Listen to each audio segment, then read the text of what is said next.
Hi friends, welcome to or welcome back to Yoga Born YouTube.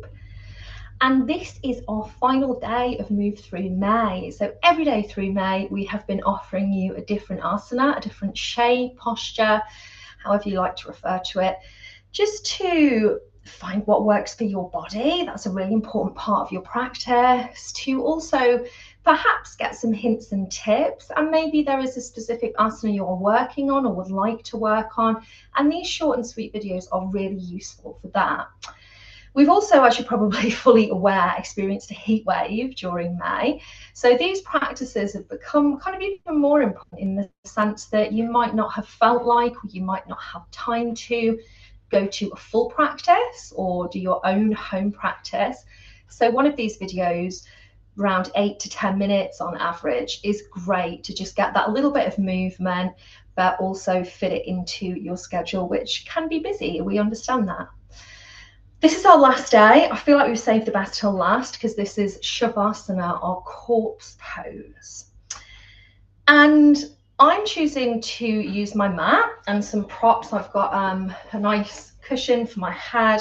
I've got some cushions from my sofa, which are almost bolster shaped. So I'm going to use those behind the knees for one option. Much like all of our yoga asana, there are different ways in which we can approach this for different bodies on different days, depending how we feel.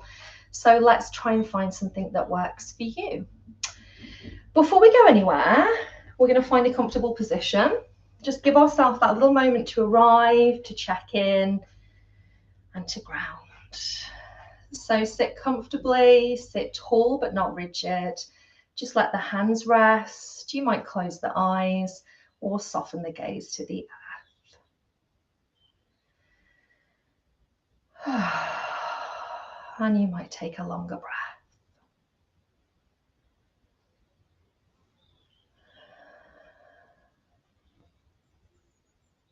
Check in with how your physical body feels. Just notice, but try not to become attached to the fluctuations of the mind, what we call chitta-vritti. And let your breath be spacious.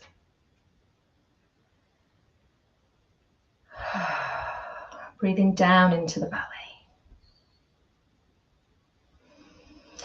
And this, in fact, could be one way that we choose to take Shavasana. So if laying down doesn't feel right for you at any point or isn't possible for you, then you could take a seated position, more of a meditative state. Equally, if you're practicing chair yoga, I've mentioned before in different videos, I absolutely love chair yoga. There's so much that you can explore, but you could be sat on a chair for your Shavasana. So you'd pop the feet to the earth or put something under the feet so that you could ground the feet. Just sitting tall again, but not too rigid, closing the eyes. And this is about letting everything start to settle. This arguably is where the magic happens in Shavasana, in that settling, that digestive space after our practice. It is, of course, still part of our practice. If you prefer to lie down, I'm going to pop that pillow under my head. I'm going to pop my bolsters to the side just for now. But you may have already in a practice kind of been exploring some supine, some lay down positions. One of our practices that we've gone through in Move Through May is Supta Matsyendrasana, our supine twist. So let's say that we've come from a place of just taking our warm down movements. Our feet are on the earth, our spine is relaxed, our chin is tucked to our chest. And our Shavasana position may be something in Yin we call constructive rest. So we would take the feet out to the width of the mat, let our knees knock in. So our lower body is supporting itself. The hands could rest on the body or down by the side of the body. And as we exhale, we just let ourselves drop towards the earth.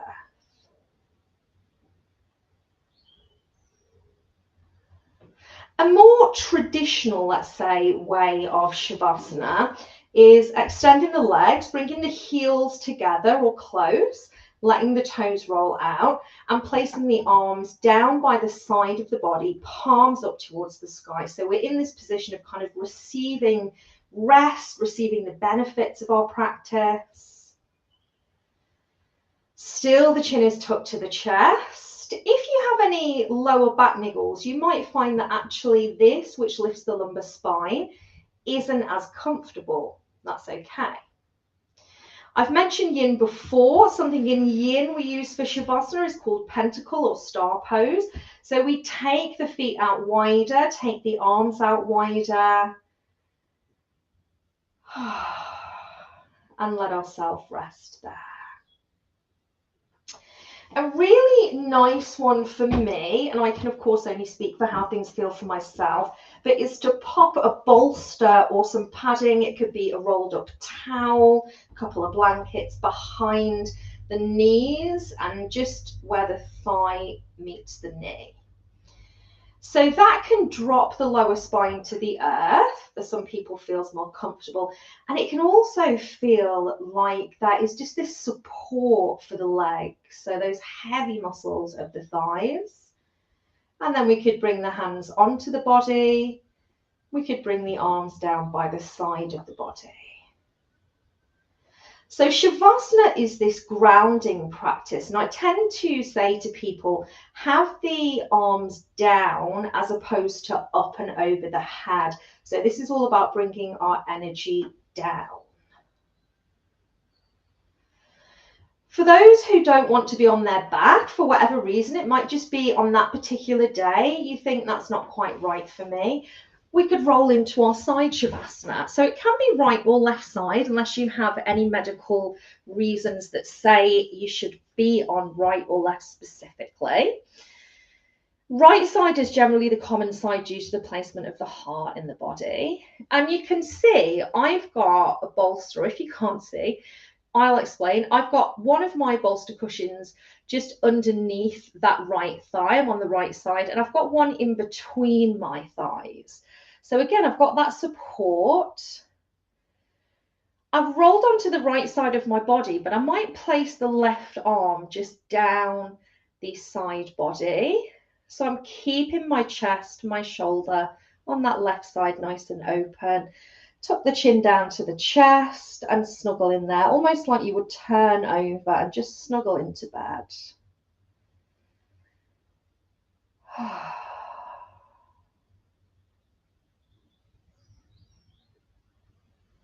And if we're not on the right side of the body, let's make it there. Plant the top hand into the earth and just push ourselves up. So there are a couple of different variations. You might also explore in more of a yin or restorative practice, blocks and bolsters being built up into a shape so that you can lie with a lifted heart and you're reclining down onto something. That's a really beautiful one. You could equally position your legs in Baddha Konasana. We've explored Supta Baddha Konasana in one of our Move Through May videos. I would only recommend that, but again, it's dependent on how you feel. If you're in Shavasana for a few minutes, or if that's a shape that you're quite well practiced with. So I hope you enjoyed that. I hope you found it useful. Definitely try this video. What a nice excuse just to get to lie down, take a couple of minutes to yourself. So again, thanks for joining us. Please leave us a comment, give us a thumbs up under the videos. And the biggest way that is really so simple that you can help us to grow this accessible and inclusive platform that is Yoga Born YouTube is to hit that subscribe button. Nearly got my words twisted there. So this is it for Move Through May. There are so many videos on Yoga Born YouTube. We've produced lots of different series, monthly series, but ones that you can dip in and out of.